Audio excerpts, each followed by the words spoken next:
Wow.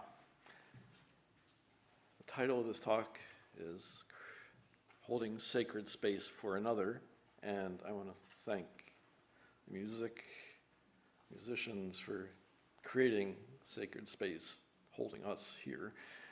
And I always like to inject some humor into my talks. I tried to come up with something, I failed. Lisa, thank you for handling that part of this very admirably.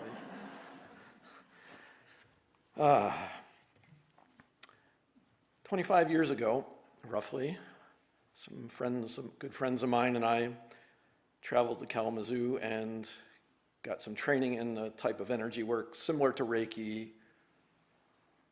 And from there, we would get together every week, set up a couple massage tables in a big living room, and just have like multiple people working on each person, just trading the table space and just soaking it in and just flowing out, energetic healing, holding space for the person on the table. I never felt much in the way of receiving other than a lot of relaxation, but I loved the flowing out, the holding space, and just providing, in my mind anyway, providing sacred, healing, supportive energy. Then 24 years ago, at the time Marianne Williamson was doing things at, what was it called, Renaissance Unity or Church of Today. One of the things she did, which I attended once, was called Circle of Dolphins, which is based on some concept that dolphins sometimes can circle up to protect somebody or some dolphin or whatever. It was a big room. We had at least 30, maybe 40 people circle around the outside. Marianne introduced the concept, and I think we might have had some intros or something. But the idea was not one person holding sacred healing space, or two people, but a room full of people in a circle holding supportive healing space for whoever was sitting in the middle, for whatever they felt they needed. And anytime I stop talking, my excuse is I'm holding sacred space for you all, okay? I'm not short of words. I drove home that night. It's a long drive from Warren, and I just could not let go of the idea that we need some space like that 24/7, 365, someplace, some physical space where there's always a few people there holding the space and anybody else can come and go at will and just soak it in and contribute to that for themselves, for the planet, for the universe. Got home, tried to go to sleep. Nah, the brain was working all the details out. Get out the pen and paper, turn on the light, figure out all these details. How could that possibly work?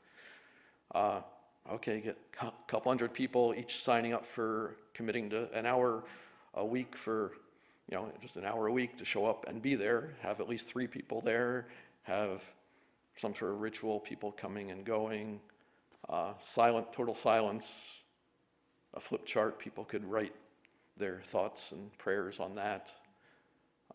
Anyway, that was the beginning of, I called it at the time the World Healing Circle, later renamed it for marketing purposes, or the Peace Generator. Holding,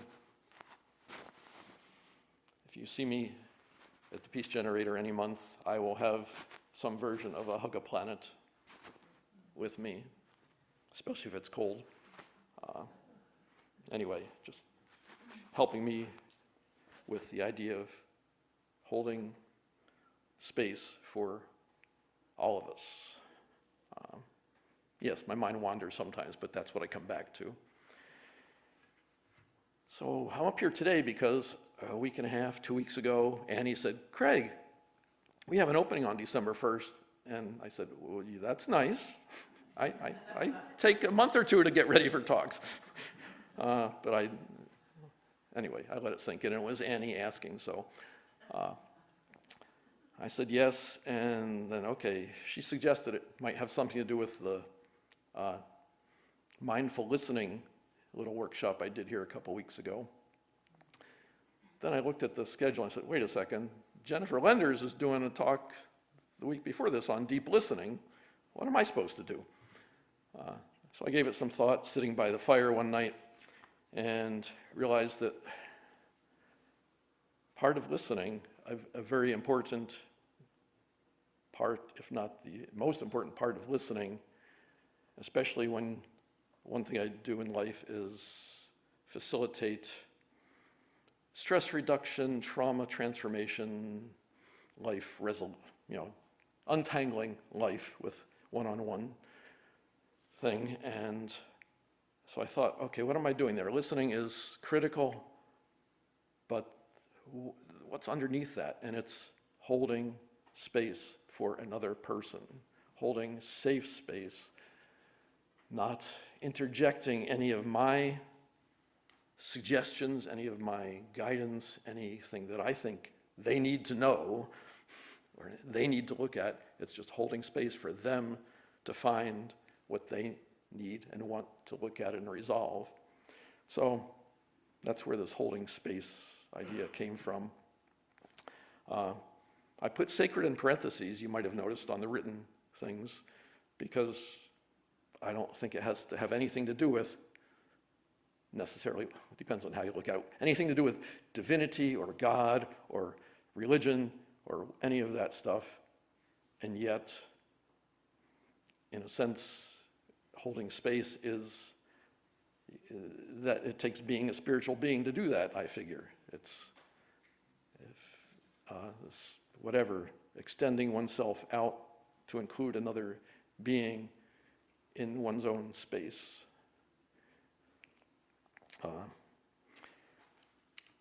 Yeah.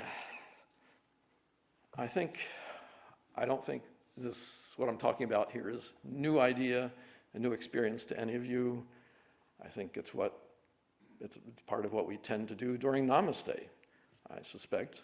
It's certainly what I try to do, very, very briefly, obviously, with each person I interact with. And remember when I was trying to come up with marketing words for the peace generator many years ago, I thought, okay, we all know how to do this. It comes naturally at certain times. I'm sure there have been times when you've had a loved one, a dear friend, somebody who had a medical emergency or was on what was likely their deathbed, somebody that you cared about, and you just were there for them. You know, words were unnecessary. Just being there is all it takes sometimes. Sometimes it's all you can do, but it's the most important. Or if somebody, or you have a dear friend who has lost somebody dear to them, they're in grief. What do you say to somebody who has lost their spouse or their parent? You can say a lot of wrong things, depends on who you're dealing with, but it's always helpful and safe to hold space for them in silence. Let them say what they need to say. Maybe ask them if there's anything they want or need to say, but hold space for them to feel it's okay, whatever. Part of holding space we think of as three-dimensional, but part of it I realized is time, that fourth dimension thing, because if you say to somebody, I'll hold space for you, I'll be supportive, and I got to go in 3 minutes. It takes away a bit from the impact. So yeah, it's one reason the facilitation work I do has no time limits. It's not like oh, you get 30 minutes, you get an hour to tell me everything you need to tell me to work through some issue. No, it's as long as you need to peel off that layer, that piece of your puzzle, and I'm there for you. I'm just there. Often I say nothing after the start of the session. It's like sometimes a little question, a nudge, to say, yes, I'm still here. And, oh, did you want to say more about that? And just listen, and it comes out. Transformation occurs. Maybe a little bit at a time, maybe big chunks at a time.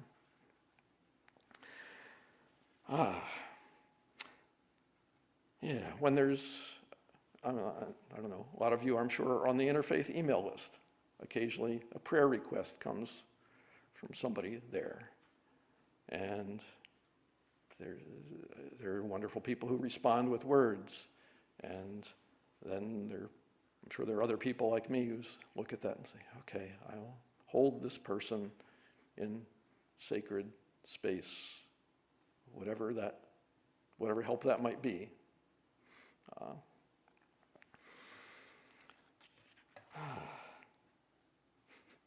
One little side note, this morning when I was looking for humor, I was Googling, holding space jokes. Find interesting things about, like, the solar system and Saturn and its rings and hula hoop.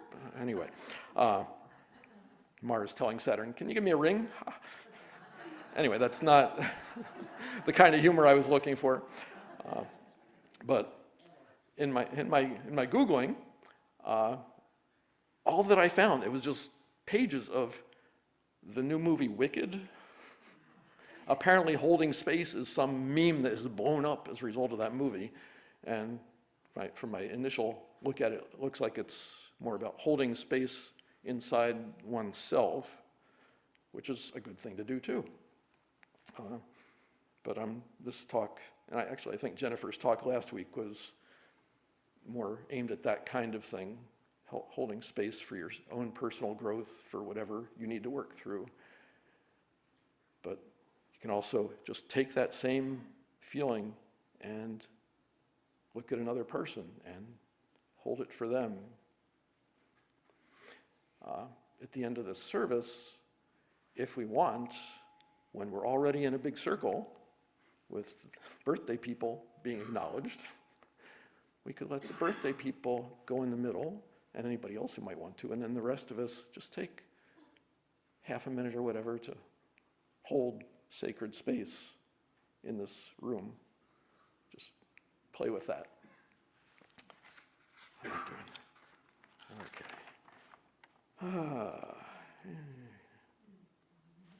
Sure, there's that. Oh, yeah, there's the interesting, often like comparing what I'm talking about, just holding silent space for another person, and how that sort of compare and contrast that with doing something, flowing light, flowing love, flowing healing.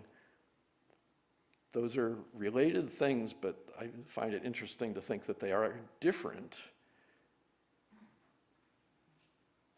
And then there's a third one, is sort of just serving as a conduit for divine or some sort of healing, loving energy from elsewhere, not from oneself, if it's even possible to separate that. But flowing healing to another person, like I was talking about earlier with the Reiki energy work kind of stuff, for me anyway, that's more of an outflow from me, possibly with divine energy elsewhere, flowing that in, and yet just holding space is more listening. That's how it relates to listening. Listening is not flowing outward toward the person. It's just being open to receive from them, but just holding a safe space for them to do that toward you. It's interesting stuff to play with. And I see I'm getting close to time here. Tell you what, whether we do something in the circle or not, brief exercise here, just maybe 15 or 30 seconds. If you're willing, close your eyes and think of someone that you care about. Could be someone here in the room, could be someone elsewhere. Just someone you care about, you love, whatever. And we're going to alternate. First, just send that person love, or any sort of supportive, energetic, caring feeling that feels good to send to that person.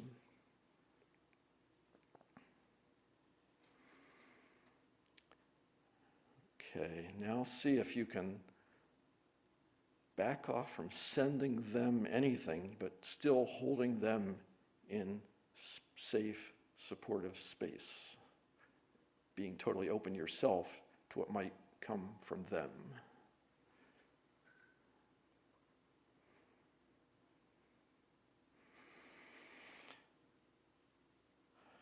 All right. So that's a little exercise you can play with on your own sometime. So, in summary, this is something I believe we all do naturally, often involuntarily, that something hits us and we just reach out and hold somebody in love and space, and supportive space. But we can choose to do it at will when we want to. And we can do it with or without additives, whether the additives are white light or violet light, or calling on God and the angels.